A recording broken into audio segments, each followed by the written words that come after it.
पिछले कल नरेंद्र मोदी जी के नेतृत्व वाली एनडीए की सरकार ने केंद्रीय बजट प्रस्तुत किया और बजट में निर्मला सीतारमण जो हमारी वित्त मंत्री हैं उन्हें विशेष तौर से आग्रह किया कि हिमाचल प्रदेश को पिछली बार हुए बरसात में नुकसान के लिए केंद्र सरकार अब की बार विभिन्न योजनाओं के माध्यम से विभिन्न मदों से मदद करेगी। जो नुकसान हुआ है उसकी भरपाई करने की बात भी कही और जो डैमेजेस हुए हैं उसको रिस्टोर करने के लिए उन्होंने अपनी बात कही और जिसका हम अभिनंदन करते हैं, स्वागत करते हैं। आदरणीय प्रधानमंत्री जी का धन्यवाद करते हैं, निर्मला सीतारमण जी का भी धन्यवाद करते हैं। लेकिन मुझे इस बात को लेकर के खेद है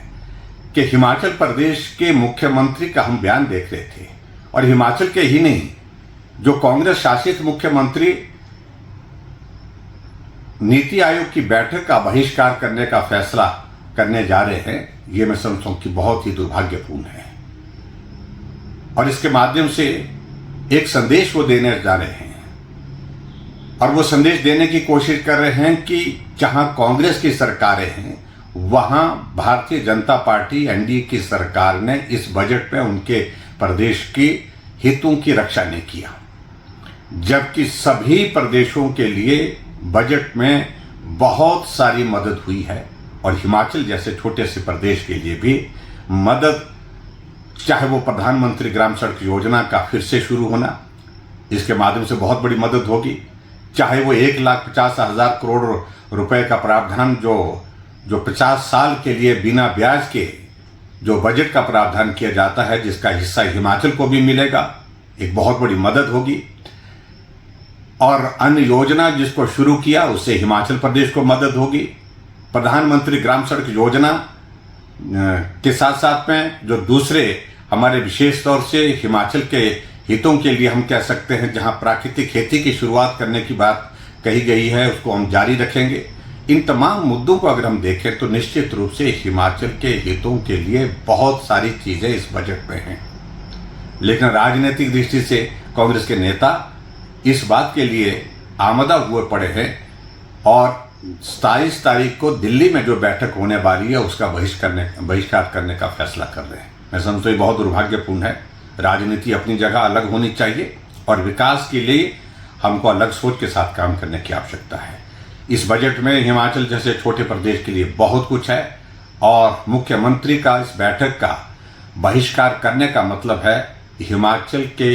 हितों को जहां रखना है उचित प्लेटफॉर्म पर, वहां जा करके अगर नीति आयोग की बैठक में वो पहुंचेंगे तो वो वित्त मंत्री जी से भी बात कर सकते हैं,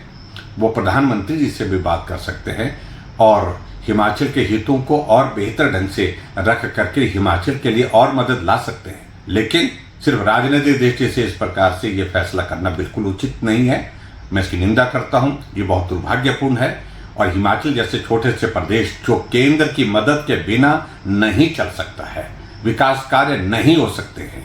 इसलिए मुख्यमंत्री को पुनः विचार करना चाहिए और निश्चित रूप से उनको 27 तारीख को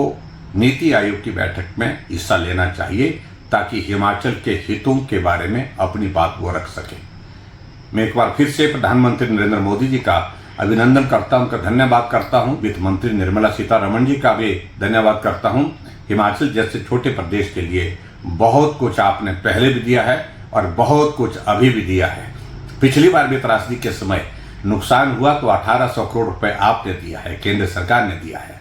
और उसके बावजूद भी मुख्यमंत्री और उप मुख्यमंत्री और सभी मंत्री, सभी कांग्रेस के नेता बार बार यही कह रहे हैं कि कुछ नहीं मिला। मैं समझता हूं ये बहुत दुर्भाग्यपूर्ण है। सही मायने में तो बात यह है, जो हिमाचल प्रदेश में जो केंद्र सरकार से जो पैसा मिला है वो पात्र व्यक्ति तक अभी तक पहुंचा नहीं। मुख्यमंत्री को उस काम को सुनिश्चित करना चाहिए ताकि प्रभावित परिवारों को मदद हो सके। लेकिन इन सारी चीजों से हट करके अपनी राजनीतिक रोटियां सेकने के लिए मैं समझता हूँ ये वक्त नहीं है और ये विषय भी नहीं है। एक बार फिर से मैं आग्रह करूंगा, मुख्यमंत्री जाए और नीति आयोग की बैठक में हिस्सा लें। हिमाचल के लिए कुछ और मांगना है वो भी मांगिए, लेकिन इससे पहले हिमाचल प्रदेश के लिए जो आदरणीय मोदी जी ने बहुत कुछ दिया है, निर्मला सीतारमण जी ने एज फाइनेंस मिनिस्टर जो बहुत कुछ दिया है, उसके लिए उनको धन्यवाद करना चाहिए।